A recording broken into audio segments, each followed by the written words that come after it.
자, 우리가 미세 플라스틱만큼 정말 깜깜이가 없는 것 같아요. 뭐 이게 몸에 어떻게 나쁜 건지, 어디서 먹고 있는 건지, 어떻게 줄여야 되는 건지 너무 불안한데, 확실한 건 우리가 분명히 많이 먹고 있다는 거죠. 먹고 있는 것만큼은 확실한데 나머지는 깜깜이인 이 미세 플라스틱에 대해서 제 스타일대로 현대 인류가 밝혀낸 지금까지 미세 플라스틱이 사람 건강에 미치는 확실한 영향이 뭔지, 두 번째는 미세 플라스틱 섭취를 줄일 수 있는 확실한 방법이 뭔지, 정말 딱 이것만 하면은 미세 플라스틱 섭취를 확실히 줄일 수 있다, 이런 간단한 정리까지 오늘 미세 플라스틱의 모든 것 설명드리도록 할게요.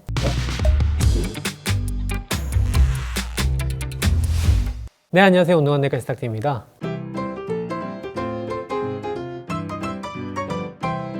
자, 우리가 미세 플라스틱만 해도 머리가 아픈데 나노 플라스틱이라는 게 요즘에 또 있어요. 이게 뭐 미세먼지, 초미세먼지 이런 건데, 이 나노 플라스틱 1마이크로 이하를 말하는 거고, 이게 크기가 작으니까 여태까지 연구도 좀 덜 됐고 또 발견하기도 힘들고, 그래서 최근에 되게 핫한 미세 플라스틱을 할 수 있는데, 이 나노 플라스틱, 미세 플라스틱을 좀 나누어 가지고 오늘 이 시간에 건강 영양이 어떤지 설명을 드리기로 하고, 보통 그런 얘기 많이 하잖아요. 뭐 매주 뭐 1인당 한 사람이 신용카드 한 장씩 먹고 있다, 뭐 그런 얘기가 퍼져 있는데, 그거는 뭐 아주 사실에 가깝지는 않다고 합니다. 5g까지는 아니고 뭐 미리그램 단위라고는 합니다. 근데 이게 무게가 문제가 아니라 입자수가 연구를 해보니까 계속 늘어난다는 거죠. 아까 말한 대로 나노 플라스틱까지 이제 검출이 되다 보니까 입자수로 뭐 몇 천 개, 몇만 개 수준이 아니고 뭐 몇억 개까지 막 점점 늘어나고 있다는 겁니다. 그래서 이거에 대해서 이거는 좀 확실한 것 같다, 이런 확실 등급, 그 다음에 이거는 좀 맞는 것 같다, 의심이 된다, 추정 등급, 그 다음에 이거는 살짝 의심이 된다, 이런 의심 등급, 이렇게 나눠가지고 세 등급으로, 소위 말해서 이게 발암물질로 치면은 1군 발암물질 2A, 2B가 되는 거죠. 뭐 그런 느낌으로 이 미세 플라스틱, 나노 플라스틱이 어디에 어떤 정도로 영향을 미치나 보면, 제일 중요한 건강 분야, 사실 심혈관 질환부터 원래 다뤄야 되는 건데, 이 미세 플라스틱이 우리 몸에 가장 중요한 이 심혈관 질환에 가장 거의 확실한 영향을 미치고 있는 게, 최근에 2024년에 이탈리아 캄파니아 루이지 반비텔리 대학에서 NEJM 연구가 나왔어요. NEJM 뭐 탑 중에 탑이죠. 1등, 전체에서 가장 권위 있는 학술지에 무증상의 312명의 경동맥 내막 협착증 때문에 절제술이 예정된 환자, 18에 75세 성인, 소위 말해서 이제 목에 동맥경화가 쌓여가지고 플라크 절제 수술을 받아야 되는 증상이 아직까지는 없는 사람을 300명을 모아가지고 이 절제를 해가지고 안을 본 거죠. 보니까 이 죽상동맥경화 플라크에서 미세 플라스틱이 58.4%가 나왔고 41.6%는 미세 플라스틱이 안 나왔습니다. 근데 이게 정말 빼박 증거인 게 뭐냐면, 이분들을 수술을 하고 33.7개월, 한 3년 정도를 이걸 떼내고 나서 관찰해 보니까 세상에 심혈관 질환이 이렇게 주르륵 차이가 난 겁니다. 이게 무려 4.5배. 고작 3년 관찰했는데 미세 플라스틱 있는 사람이 없는 사람에 비해서 심혈관 질환이 4.5배 많이 걸렸다는 겁니다. 이거는 첫 질환부터 지금 거의 빼박, 거의 확실해 보이는 증거가 나온 거죠. 이게 확실하니까 이제 NEJM에 실리게 된 거죠. 심지어 이 죽상동맥경화 플라크 떼낸 거의 무게의 2%가 플라스틱이었다고 합니다. 그 플라스틱 검출된 사람 58.4%를 조사해 보니까 무시무시하죠. 아니, 그래서 이게 플라스틱이라는 거는 사실 그 자체로 무슨 화학물질이, 환경호르몬이 나오고 무슨 독성물질이 나오고 이런 물질이라기보다 미세 플라스틱에 검출되는 그런 플라스틱 종류들은 대부분 그 자체로는 안정적인 물질이긴 하거든요. 미세 플라스틱 자체가 독성물질을 내뿜는다는 증거는 아직까지 뭐가 명확하게 밝혀진 건 없긴 해요. 그래서 우리가 이게 먹고 있는 게 확실하더라도 조금 안전기준 같은 걸 설정하는데 그동안에 미온적이었던 겁니다. 근데 왜 그러면 4.5배 심혈관 질환이 늘었냐, 그 원리를 보니까 일단은 이 미세 플라스틱이 이렇게 뾰족뾰족하니까 이거 자체로 물리적인 손상을 줄 수가 있고요. 그로 인해서 만성염증이 생길 수가 있습니다. 면역세포들이 미세 플라스틱을 잡아먹으려고, 녹이려고 막 애를 쓰겠죠. 그러니까 그 과정에서 염증이 생길 수밖에 없고, 그 다음에 요즘에 주목하는 거는 이 미세 플라스틱에 이런 오돌토돌한 돌기나 호흡 같은데 환경호르몬이 끼어 들어갈 수가 있다는 거죠. 이런 트로이몽마 효과를 낼 수가 있다는 겁니다. 비스페놀 A나 뭐 프탈레이트나 이런 환경호르몬이 플라스틱이니까 그런 게 묻어가지고 호흡에 파여져가지고 미세 플라스틱을 타고 우리 몸까지 들어올 수 있다는 겁니다. 그런 두 가지 원리로 인해서 플라크에 염증을 일으키면서 미세 플라스틱이 2%를 차지하면서 박히게 됐고, 그 사람들을 관찰하니까 심혈관 질환이 4.5배가 늘었다는 거죠. 그래서 이거는 증거 등급이 거의 확실하다, 심혈관 질환을 일으키는 게 맞는 것 같다, 그렇게 되겠고요. 소화기계는 우리가 장 투과성 증가, 장누수 증후군이라는 건 이제 기내에서 말씀하신 그런 질환 이제 정체가 좀 확실치는 않지만 장 투과성 증가라는 현상 자체는 현대의학에서 명확하게 관찰이 되고 있거든요. 그래서 이 장 투과성 증가, 플라스틱이 몸으로 들어오는지 그런 것까지는 알 수는 없지만 장 투과성을 늘리는 것 같다. 그건 맞다는 거고. 그 다음에 이거 저 진짜 뭐 눈으로 의심했는데 대장암이 11배 증가한다. 이게 1000% 증가한다. 이게 말이 되나 싶은데. 물론 이게 이제 중국에서 보고된 관찰 연구긴 합니다. 취저우 지방의 주민들 대상으로 대변을 채취해가지고 대변에 미세 플라스틱이 많이 나오는 그룹하고 적게 나오는 그룹하고 단면 연구 조사를 해보니까 대장암이 11배 높았다. 그러니까 이거는 뭐 단면 연구니까 우리가 역인과관계를 충분히 예상을 해볼 수가 있죠. 그러니까 미세 플라스틱 많이 먹어서 대장암 걸린 건지, 대장암이 뭔가 미세 플라스틱을 뭐 빨아당긴다든지 흡착을 한다든지 뭐 배출을 좀 느리게 만든다든지 뭐 그런 반대의 역인과관계가 작용했을 가능성이 더 사실 많긴 하겠죠. 하지만 11배는 너무 심각하게 높은 수치고 깨림칙하다는 거죠. 아무리 역인과관계 객관이 하더라도. 그래서 소화기는 미세플라스틱 추정 등급이 되겠습니다. 2단계. 호흡기는 우리가 이 미세플라스틱 폐 조직을 섬유화 시킬 수가 있습니다. 그래서 폐 조직이 플라스틱으로 인해서 섬유화 되면 그 질환을 플라스티코시스라고 부르기로 하자. 그러니까 우리가 진폐증이라는 게 있잖아요. 풀폐증이죠. 풀폐증. 플라스틱으로 폐가 딱딱해지는 거죠. 풀폐증이라는 병을 만들어냈습니다. 그래서 이것도 연구가 더 돼봐야겠지만 추정 등급이 되겠고요. 호흡기. 신경계도 치매 환자의 뇌 조직 무게의 0.5%가 플라스틱으로 구성이 돼 있더라. 이것도 진짜 무시무시하죠. 미세 플라스틱이라기보다는 나노 플라스틱일 가능성이 많긴 한데 어쨌든 플라스틱 무게가 0.5%더라. 요즘에 뭐 알츠하이머뿐만 아니고 파킨슨도 미세 플라스틱, 나노 플라스틱 영향이 있는 것 같더라. 그래서 신경계는 추정 등급이 되겠고요. 생식 발달, 이게 진짜 정말 너무 무섭고 소름 끼치던데 우리가 태반이 영어로 플라센타입니다. 플라센타. 그래서 태반으로 플라스틱이 지나간다 해서 플라스티센타라는 말이 생겼다고 합니다. 태반으로 미세 플라스틱, 특히 뭐 나노 플라스틱은 무조건 통과하겠죠. 그래서 지금 현생 인류는 지구 역사상 최초로 몸에 플라스틱을 지니면서 태어나는 인류라고 합니다. 태어날 때부터 우리 몸에는 이제 플라스틱을 가지고 태어난다는 거죠. 엄마로부터 물려받는 거죠. 너무 소름 끼치지 않습니까? 또 남성분들 정액을 검사해보니까 정액 내의 미세 플라스틱 농도랑 정자 움직임이랑 반비례하더라. 그러니까 플라스틱이 많은 사람이 정자 움직임이 느리더라. 그게 태반 통과하는 건 확실하고 정자 움직임에 영향을 미치는 건 추정 등급입니다. 그래서 미세 플라스틱 정리하면 심혈관계 거의 확실해 보입니다. 소화기, 호흡기, 신경계 추정이고요. 생식 태반 통과는 확실하고 남성 부림은 추정입니다. 대사, 내분비, 면역, 암, 의심 단계라고 할 수 있겠습니다. 이렇게 미세 플라스틱 정리할 수 있고 나노 플라스틱은 더 끔찍합니다. 나노 플라스틱 크기가 워낙 작으니까 1마이크론 미만이니까 몸에 들어오는 건 당연하고 세포 안으로 들어온다는 거죠. 세포 벽을 뚫고 미토콘드리아 안으로 들어온다고 합니다. 미쳐버릴 것 같은데. 그래서 당연히 혈액 뇌장벽을 통과합니다. 우리가 뇌는 굉장히 중요한 장기이기 때문에 혈액 뇌장벽이라는 BBB라는 막이 쌓여져 있거든요. 여기에 웬만한 독성 물질 못 들어오는데 나노 플라스틱 당연히 들어가겠죠. 그래서 혈액 뇌장벽을 나노 플라스틱이 통과하는 게 확인이 됐고요. 추정입니다.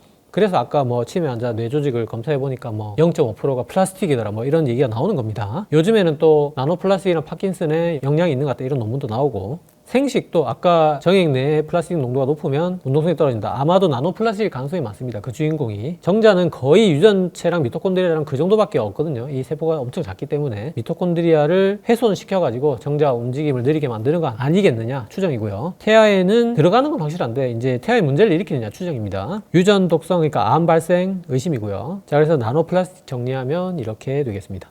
자 정말 우리 몸 곳곳에 정자부터 해서 뭐 태반까지 뭐 안 들어가는 데가 없는 것 같은데 정말 우픈 사실이 하나가 뭐가 있냐면 우리 현대 인류가 워낙 플라스틱을 많이 먹다 보니까 우리 장내 미생물 안에 균들이 이 플라스틱을 먹이로 삼기 시작했습니다. 미세 플라스틱이 있어야 살아가는 균들이 생겨나기 시작했어요. 그게 대구 경북과학기술대학교 디기스트 장예진 교수님께서 건강성이 6명 대면 샘플 채취해서 보니까 LDPE 비닐봉다리 소재하고 PP 플라스틱 용기 소재를 먹이로 삼는 균주 4개를 발견해냈습니다. 그럼 플라스틱 분해해주면 좋네 뭐 장내미생물 더불어 살아가는 거 아이가 이래 생각하면 안 되는 게 뭐냐면 이 균들이 좋은 균들이 아니에요. 소위 말해서 유해균들입니다. 꼭 안 좋은 놈들이 자기하고 딱 어울리는 짓들을 하는 것 같은데 얘들은 원래 번식하게 되면 우리 몸에 폐렴이나 이런 병을 일으키는 균들입니다.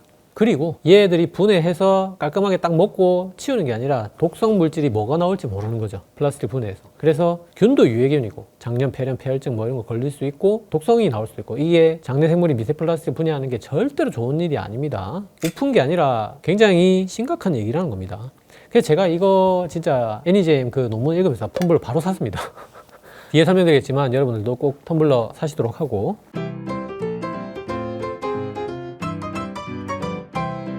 자, 그래서 우울한 얘기만 했는데 그럼 어떻게 줄이냐? 현대의학이 뭐 밝혀내면 다냐? 줄이는 방법을 알려줘야 될 거 아니냐? 자, 제가 지금부터 역시 현대과학이 밝혀낸 미세 플라스틱 덜 먹는 방법, 지금까지 어디서 먹고 어떻게 줄일 수 있는지 네 분야로 음료, 음식, 물, 공기 이렇게 네 파트로 나눠서 정말 어려운 거 없습니다. 간단하게 확실히 줄일 수 있는 방법 설명드려 볼게요. 자, 음료부터 보겠습니다. 보통 우리가 자주 먹는 게 매일 차 한 잔씩 마신다고 봤을 때 뜨거운 티백차 한 잔 마시는 분하고 뜨거운 아메리카노 매일 2잔씩 마시는 분하고 믹스 커피 종이컵에 요거 좀 안전하지 않겠어요? 요거 2잔 타 드시는 분하고 아이스 아메리카노 플라스틱 컵 있죠? 여기에 플라스틱이 제일 불안해 보이죠? 요거 2잔 정도 먹는다? 이러면 미세 플라스틱, 나노 플라스틱 나눠 봤을 때 누가 제일 많이 플라스틱을 먹을까요? 진짜 놀랐습니다. 제가 이거 조사하고 진짜 깜짝 놀랐는데 자, 1, 2, 3, 4 제가 적어 놓은 이유가 있겠죠. 요 순서로 많이 드신다고 생각하시면 되겠습니다. 자, 얼마냐? 티백차가 미세 플라스틱 116억 개, 나노 플라스틱 31억 개 먹습니다. 압도적으로 가장 많이 먹고요. 아이스 아메리카노가 저는 제일 많을 줄 알았고 솔직히 이게 얼음 마찰이 생기니까 많이 부서져 나올 줄 알았는데 이게 제일 낫더라고요. 마찰보다는 물리적인 이런 공격보다는 열분해 뜨거운 게 플라스틱이 잘 우러나더라고요. 그래서 아이스 아메리카노 제일 적었고 미세 플라스틱 10만 개, 뭐 16만 개 정도, 나노 플라스틱 뭐 한 1000만 개 정도. 1000만 개도 이제 우습죠. 116억 개가 있으니까. 자, 믹스 커피가 미세 플라스틱 10만 개 나오는데 나노 플라스틱에 보니까 10억 개에서 수조가 나왔습니다. 이제 조. 그 믹스 커피 종이컵에 플라스틱 코팅이 돼 있어가지고 그게 뜨거운 물에 싹 우러나는 거죠. 얘가 조까지 나올 수 있습니다. 환경에 따라서. 어쨌든 몇십억 개가 넘는 건 확실하고요. 그러면 뭐 커피숍에 가서 뜨거운 아메리카노 먹으면 더 나을 리가 없죠. 이건 뭐 똑같은 거니까. 이거 종이컵 용기 주잖아요. 똑같잖아요. 그 코팅돼 있고 똑같습니다. 그래서 미세 플라스틱 뜨거운 아메리카노 커피숍에 사 먹는 것도 20에 30만 개, 나노 플라스틱 50억 개에서 100억 개인데 이것도 뭐 조사를 해보면 수적이 나오겠죠. 이것도 똑같습니다. 게다가 더 심한 건 뭐냐? 뜨거운 아메리카노는 뚜껑까지 있잖아요. 커피숍에 씌워주잖아요. 그러면 그게 와, 이거 진짜 소름 돋던데. 김이 모락모락 나서 그 이렇게 물이 생기잖아요. 그 물이 한 방울 똑 떨어지는 게 미세 플라스틱 곡물이라고 합니다. 끔찍하죠. 증기 응축수라고 하는데 이게 뚜껑에서 떨어진다는 거죠. 이게 또 미세 플라스틱, 나노 플라스틱이 엄청나다고 합니다. 하지만 이 모든 걸 합쳐도 티백에는 세 발의 피라는 거죠. 이런 표현 써도 될지 모르겠는데 이거 딱 조사하는 순간 티백 미쳤나 이런 생각이 들던데 티백은 도대체 뭐길래 이렇게 미세 플라스틱이 미친 듯이 나오냐. 2019년에 캐나다 맥길드에서 티백 하나를 95도씨의 물에 우렸을 때 미세 플라스틱만 116억 개가 나왔다는 거죠. 나노 플라스틱 31억 개. 자, 우리가 이것도 좀 구분해야 되는 게 이제 우리가 티백이 이런 그물로 된 삼각 피라미드 형태가 있고 이런 종이로 마감된 이런 게 있잖아요. 요게 그나마 조금 낫습니다. 진짜 116억 개 나온 그거는 요 삼각 피라미드 형태 그물. 요게 좀 몰랐는데 나일론하고 페트로 만든다 하거든요. 이걸로 만들어도 되나 하는 생각이 들던데 이걸 나일론으로 만들어가지고 이거를 차로 우리면 말이 안 되는 것 같은데 그런 줄도 모르고 마셨다는 거죠. 우리 가족도 다 마셨습니다. 이게 그물이 확대해보면 이런 촘촘한 메쉬로 엮여있는 그물망 형태고 이게 나일론하고 폴리에틸렌 테레프탈레이트 페트 PET로 구성이 돼 있는데 이게 이런 실들이 이렇게 자글자글 하잖아요. 얘들이 뜨거운 물에 들어가면 두 가지가 일어나는데 첫 번째 가수분해가 일어나고요. 툭툭 끊어지고 두 번째는 열충격. 이게 부풀어 오르니까 또 툭툭 끊어진다고 합니다. 그래서 미세 플라스틱, 나노 플라스틱이 폭발적으로 나온다고 합니다. 그럼 뭐 종이는 좀 낫냐? 이게 마감이 될 때 이렇게 딱 밀봉을 할 때 PP라는 물질로 딱 코팅을 한다고 합니다. 그래서 PP 플라스틱이죠. 이것도 우러납니다. 그래서 이거는 훨씬 낫습니다. 물론 미세 플라스틱 5천만 개, 나노 플라스틱 1000만 개. 이게 뭐 116억 개, 31억 개 보다가 이거 5천만 개 보니까 완전 검으로 보이는데 5천만 개도 엄청난 겁니다. 근데 훨씬 낫다는 거죠. 그래도 이거 먹으라는 얘기가 아니라 진짜 문제는 삼각 피라미드 형태의 티백이라는 거고요. 그러면 친환경 전분 생분해 종이는 괜찮냐? 이 친환경이라는 게 환경에만 친하다는 거고 사람하고는 아무 상관이 없다고 합니다. 옥수수 전분으로 만들어도 사람 몸에서는 분해가 안 된다고 합니다. 플라스틱은 플라스틱이라는 거죠. PLA 티백이라는 것도 역시 플라스틱이 많이 나온다고 합니다. 제일 심각한 거는 육수 티백입니다.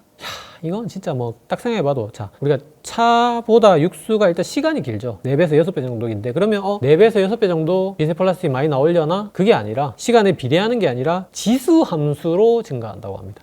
말 그대로 기하급수로 올라간다고 합니다. 시간이 지날 때마다. 그러니까 이게 얼마나 나올지 알 수가 없는 거고, 게다가 차는 팁에 그냥 뜨거운 물에 넣어 놓는 거잖아요. 이거는 계속 끓이는 거죠. 팔팔팔팔 끓이는 거죠. 미세 플라스틱 탕을 막 엄청나게 우려내는 거죠. 육수는 옛날에는 참 이거 진짜 식당 같은 데 가면 양파망에 막 그 명태하고 양파하고 이런 거 넣어가지고 막 육수 내고 그랬잖아요. 요즘엔 당연히 없겠죠. 없을 거라고 제가 믿어 바라지 않습니다만 그건 진짜 이루 말할 수 없을 것 같고, 그런 건 없더라도 육수는 큐브로 드시기 바랍니다. 식당에서까지 제가 다 어떻게 할지는 모르겠지만 집에서만큼은 육수는 큐브로 하시도록 하고 티백은 절대 쓰지 마시고요.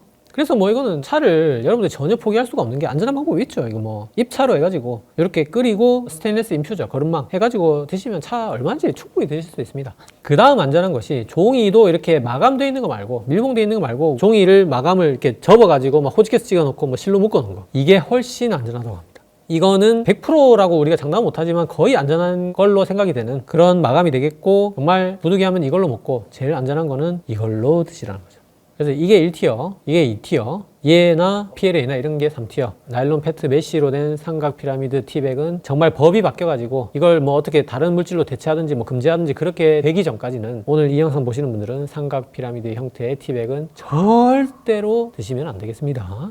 아니, 시청자 여러분들이 안 먹어야겠다고 뭐 정보를 찾고 뭐 닥터땡뇨 영상을 찾아볼 게 아니라, 아니 이거 누가 봐도 이거 나라에서 금지해야 되는 거 아닌가 싶은데, 아니 117개 나오는 거를, 참 이게 다른 교수님들도 말씀하셨지만 이게 아직까지 미세 플라스틱이 우리 몸에서 어떤 독성을 일으키는지 밝혀진 게 명확히 없기 때문에 이런 규제가 아직까지 좀 마련되지 않은 거라고 생각은 되는데, 아까 보셔서 아시겠지만 NEJM에서 이게 뭐 이걸 살을 뜯어가지고 안에 플라스틱 보여주고 심혈관 질환 올라가는 게 증거가 이미 다 나왔거든요. 미세 플라스틱이 좋을 리가 없죠, 당연히. 이거는 국가에서 금지를 시켜야 된다고 봅니다. 미국 지침, 유럽 지침 이런 거 기다리지 마시고 우리나라에서라도 이거는 좀 먼저 선제적으로 규제가 마련되었으면 하고요. 그래서 음료는 뭐 커피나 차는 명확하잖아요. 이거는 뭐 해답이 있죠. 텀블러로 바꾸면 그냥 거의 0에 수렴합니다. 딱 한 군데 조금 불안한 면이 요 뚜껑. 이 뚜껑을 제가 찾아봤는데 이거마저도 금속으로 된 거는 거의 진짜 찾기는 힘들긴 하더라고요, 솔직히. 근데 이게 이제 여기도 아까 플라스틱 응결수가 뚝뚝 맺혀가지고 플라스틱 국물이 떨어질 수가 있겠죠. 근데 이제 저는 이제 차가운 거 주로 마시니까 뚜껑마저 좀 금속으로 된 게 있으면 좋을 것 같고, 차가운 거 마시면 대부분 거의 0에 수렴할 것 같고요. 이 텀블러 자체로 아이스 아메리카노 마시면. 근데 다만 제가 이걸로 한 몇 주 생활을 해봤어요. 해보니까 생각보다 씻고 이런 거는 귀찮지는 않더라고요. 뭐 금방 뭐 하루면 적응되더라고요. 그거는 뭐 귀찮지는 않았는데 이게 모르겠습니다. 이 영상 보시는 분들, 이거에 공감되는 분들 있으면 댓글 좀 달아주시면 좋겠는데, 저는 이게 커피 맛이 좀 달라요. 똑같은 커피를 담아도 맛이 좀 무맛이 되는 느낌? 그게 좀 아쉽습니다. 역시 그 유명한 대사, 환경 호르몬이란 건 맛있는 게 아니었을까? 그 대사가 맞는 것 같기도 한데, 어쨌든 뭐 그런 소소한 단점이 있지만 미세 플라스틱은 거의 0에 수렴하니까 오늘 영상 보시는 분들은 차는, 커피는, 음료는 이걸로 다 바꿔서 오늘부터 드셔보시도록 하고요. 생각보다 귀찮지 않습니다. 자, 두 번째 음식입니다. 음식도 뭐 딱 제일 먼저 생각할 수 있는 게 플라스틱 도마. 내가 미세 플라스틱을 다져보겠다 하는 행위가 이거 도마질이니까, 칼질이니까 플라스틱 도마에 음식을 조리한다? 이거는 뭐 미세 플라스틱 당연히 엄청나게 나오겠죠. 근데 초반에는 그렇게 안 나온다고 합니다. 초반에 미세 플라스틱이 안 나오고 거대 플라스틱이 나온다고 합니다. 이거는 우리 몸에 어차피 흡수가 안 되기 때문에 뭐 그것도 좋은 건 아니겠습니다만은 뭐 최소한 뭐 한 3개월, 6개월까지는 괜찮은 것 같다. 네, 이제 도마에 칼집이 많이 나면 바꾸시라고 말씀을 드리지만, 오늘 제가 뭐 미세 플라스틱 시간이기 때문에 이거는 나무 도마로 바꿀 수 있고, 나무 도마도 세제가 너무 많이 나온다, 우러나온다. 그래서 뭐 실리콘 도마 바꾸시면 되는데, 실리콘 도마도 미세 플라스틱이 나온다고 합니다. 실리콘이라는 것 자체가 플라스틱이라고 해요. 저 몰랐는데 훨씬 더 플라스틱 도마보다는 늦게 나오겠지만, 이것도 6개월 이상 지나면 실리콘 도마도 플라스틱 나온다고 하니까 강상 교수님은 쇠도마, 스테인리스 도마를 쓰신다고 합니다. 근데 손목이 나간다고 합니다. 그래서 미세 플라스틱만 봤을 때는 나무 도마가 완벽한 답이긴 하지만 균도 자라고 뭐 세제도 끼고 하니까 실리콘 도마를 자주 갈자, 또는 그냥 안전하게 하려면 스테인리스 도마를 쓰자. 일단 플라스틱 도마 자체는 쓰시면 안 되겠죠. 근데 이게 재밌는 게 보세요. 플라스틱 도마에서 우리가 먹는 미세 플라스틱 1년에 7,900만 개입니다. 1년에. 하루에 뭐 21만 개 정도. 근데 아까 티백이 116억 개. 그러니까 이거 플라스틱을 칼로 다져가지고 먹어도 하루에 21만 개밖에 안 먹는데, 차를 잠깐 우렸는데 116억 개가 나온다는 거죠. 어떻게 그게 말이 되는지. 티백 정말 안 됩니다. 저는 사실 음식 조사할 때 이게 뭐 지금 미세 플라스틱이 하늘에 공기에도 있고 뭐 강에도 있고 바다에도 있고 뭐 들에도 있고 뭐 숲에도 있고 뭐 온 세상 천지에 다 있다, 뭐 지구가 물들어 있다 이래가지고 뭐 해조류, 어패류, 그러니까 생선이나 조개 이런 데 많이 들어 있다고 저는 들었거든요. 근데 생각보다 해산물에는 별로 그렇게 많이 안 들어있다고 합니다. 오히려 어느 정도냐, 우리가 미세 플라스틱 많을 것 같은 홍합에 들어있는 미세 플라스틱보다 홍합을 거실에 이렇게 식탁에 딱 올려놓고 좀 이따가 먹으면 집에 날아다니던 미세 플라스틱 먼지가 깔아앉은 게 더 많다고 합니다. 그게 더 많을 정도로 어패류는 들어있긴 하지만 우리가 주로 피해야 될 제일 메이저 급은 아니다. 다만 한국인은 굴이나 홍합이나 조개를 내장까지 먹는 문화, 소위 말해서 우리가 똥이라고 하는 그 간, 쓸개, 뭐 장 이런 것까지 한국인들은 주로 다 먹기 때문에 여기에는 좀 플라스틱이 많이 들어있다고 합니다. 근데 이것도 양이 많지는 않아서 1년에 몇천 개 정도 수준이라 하고요. 어쨌든 뭐 이거조차 안 먹는 게 좋겠죠. 조개는 이제 내장을 떼고 드시면 좋다. 이거보다는 음식에서 우리가 많이 먹을 수 있는 플라스틱은 배달 용기, 뜨거운 거, 이거 어떻게 뭐 이거를 포장해가지고 우리한테 배달이 될지 다 알 수 없기 때문에 배달 용기에 플라스틱에 뜨거운 걸 담아온다, 기름진 걸 담아온다, 이거는 뭐 플라스틱이 100% 들어있다고 봐야 되고, 햇반도 뭐 한 번 정도 데우는 거는 상관없는데 이게 뭐 두 번 반복해서 쓴다든지 아니면 밥을 이렇게 막 끓여 먹고 숟가락으로 판 다음에 다시 데운다든지 이러면은 뭐 이거는 또 나온다고 하고요. 음식은 요 정도 조심하시면 되고, 세 번째 물입니다. 네 번째 공기인데 사실 물과 공기에 다 들어있는 거는 아까 설명드렸듯이 특정 플라스틱에서 나오는 게 아니라 지구 전체가 그냥 오염이 돼 있기 때문이거든요. 강, 바다, 뭐 숲으로 들로 뭐 다 그냥 플라스틱에 째려 있기 때문에 우리가 물, 공기를 조심해야 되는 건데, 저는 이게 바다에 플라스틱 떠다니는 게 그 어구, 우리 뭐 스티로폼 부표나 고기 잡는 이런 플라스틱 도구들에서 주로 나온다고 알고 있었는데 그게 아니더라고요. 지구가 플라스틱에 째리게 된 거에 제일 가장 큰 원인이 타이어 마모더라고요. 우리 길에 다니는 자동차 타이어 분진, 거기서 가장 많은 미세 플라스틱이 나온다고 합니다. 이게 거의 뭐 해양 플라스틱의 뭐 78%를 차지한다는 연구도 있을 정도로 타이어에서 많이 나오고, 그 다음에 세제, 이것도 장난 아니고 화장품에도 들어있다고 합니다. 미세 플라스틱이. 이게 다 강으로 바다로 떠내려가서 물과 공기가 다 플라스틱에 째려 있는 거고요. 그래서 물은 가장 위험한 게 당연히 페트병에 든 물이죠. 생각해보세요. 이 물도 째려 있죠. 페트도 플라스틱이죠. 얘도 이중으로 먹는 겁니다. 편의점에서 한 번씩 사 먹는 거 말고 아예 집에 그냥 생수 배달해가지고 엄청나게 막 쌓아놓고 드시는 분들 있잖아요. 그분들은 진짜 그거부터 당장 바꾸셔야 됩니다. 정수기 뭐 비용 때문이라면 제가 뭐 드릴 말씀 없지만 어쨌든 그것만큼은 미세 플라스틱을 위해서는 당장 바꾸셔야 됩니다. 그 강성익 교수님께서 이 플라스틱 제조하는 과정에서 이게 안에 메쉬가 툭툭 끊어지면서 물을 담을 때 우러나온다는 얘기도 해주셨지만, 여기 보시면 콜롬비아 대학에서 나노 플라스틱을 보니까 뚜껑을 딸 때, 잘 들어보세요, 이때 플라스틱이 끊어지면서 미세 플라스틱이 아니고 나노 플라스틱이 24만 개 들어간다고 합니다. 열받아서 한 잔 일단 하겠습니다. 얼마나 많은 나노 플라스틱을 먹었을까요, 저희가? 이거 따는 거 빼고라도 이 제조 과정에서 분명히 들어갈 수가 있고, 이거 물이잖아요. 뭐 계속 먹어야 되는 거니까 이거만큼은 절대 좀 피해 주셨으면 하고, 물은 그럼 어떻게 먹어야 되냐? 일단은 두 번째로 안전한 방법이 끓이는 거라고 합니다. 근데 이것도 한국에서는 또 여의치가 않은 게, 유럽에 석회질 많은 물은 그 안에 칼슘이잖아요. 석회라는 게 칼슘하고 미세 플라스틱 결합해서 이렇게 끓이면 깔아난다고 합니다. 그게 이제 경수라고 하는데, 이런 경수는 끓이면은 이제 플라스틱이 침전이 되는데, 우리나라 물은 이제 칼슘이 적은, 석회가 적은 연수거든요. 그래서 연수는 이게 잡아 끌어내리는 기능이, 힘이 낮다고 합니다.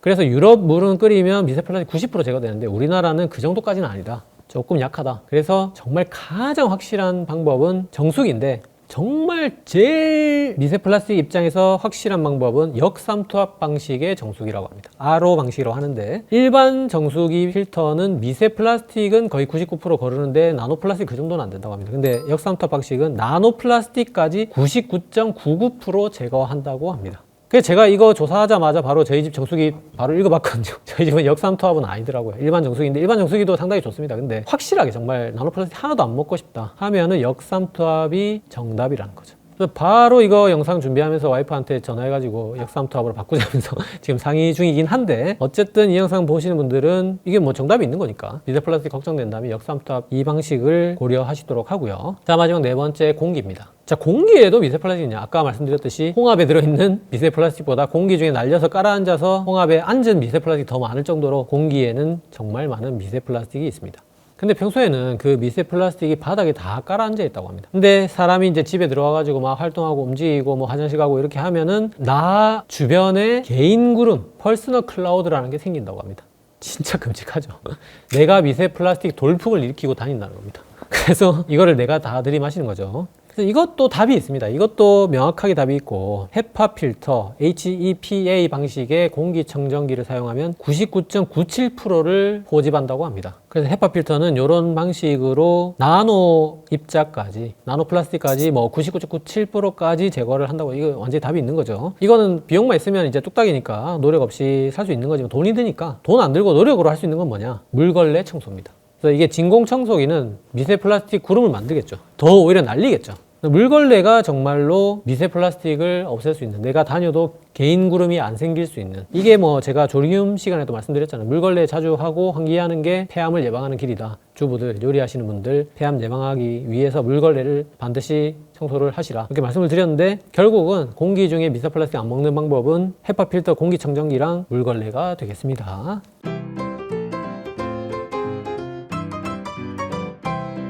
그래서 뭐 이게 정량적인 분석을 내가 뭐 얼마나 먹고 있는지 완벽하게 다 정확하게 뭐 검사를 해가지고 밝혀낼 수는 없겠지만, 예를 들어서 나는 티백도 전혀 안 먹고 플라스틱 도마도 전혀 안 쓰고 생수병도 전혀 안 사 먹는다, 일반 정수기 쓴다, 역삼투압은 아니고, 이 정도 조건이 아마 대부분 이 영상 보시는 분들 해당되겠죠. 사실 이분들조차도 세 가지입니다. 세 가지. 텀블러 쓰고 역삼투압 방식 정수기 쓰고 헤파필터 공기청정기 계속 틀면 확실히 줄여지나, 이런 노력들이 실제로 어느 정도 저감이 되나, 이미 적게 먹고 있는 사람들한테도. 그거를 제가 시뮬레이션을 돌려봤어요. 돌려보니까 아무리 그렇다 하더라도 어쩔 수 없는 부분들은 반드시 존재할 수밖에 없습니다. 예를 들어서 뭐 밖에 나가서 공기를 마시는 걸 뭐 어떻게 할 수는 없죠. 그리고 뭐 사무실에 내가 물걸레 청소를 할 수 없고, 사무실에 내가 뭐 헤파필터 공기청정기를 둘 수는 없고, 병원에 뭐 제가 회진 돌 때 복도에 전문 물걸레 청소를 할 수는 없잖아요. 또 외식도 해야 되고, 외식 가면은 뭐 거기 뭐 별별 것 다 당겨서 나올 거잖아요. 어쩔 수 없는 부분을 빼고 보면 어떻게 되느냐, 티백, 플라스틱 도마, 생수병 안 먹는다고 보면은 안 먹는 사람이 일반적으로 1년에 21만 개 정도 미세 플라스틱을 먹는다고 합니다.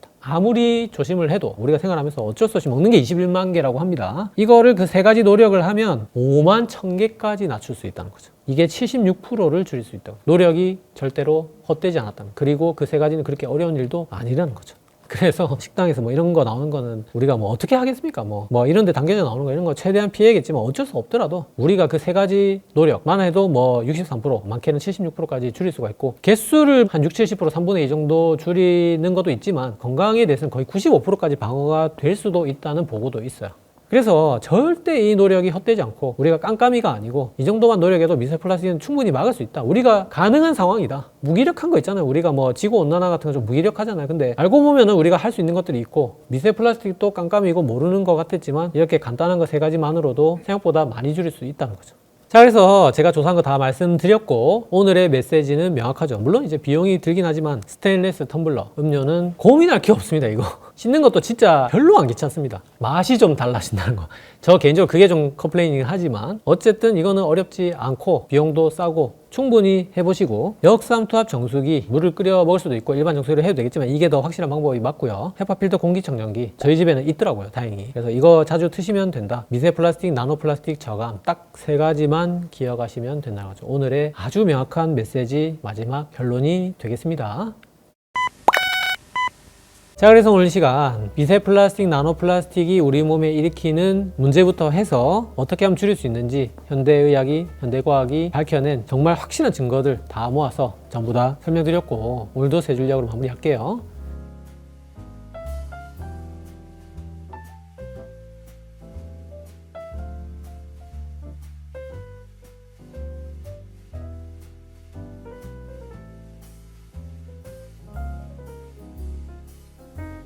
자, 오늘 영상 도움이 되셨나요? 도움이 되셨다면 구독은 여기, 관련 영상은 여기 봐주세요.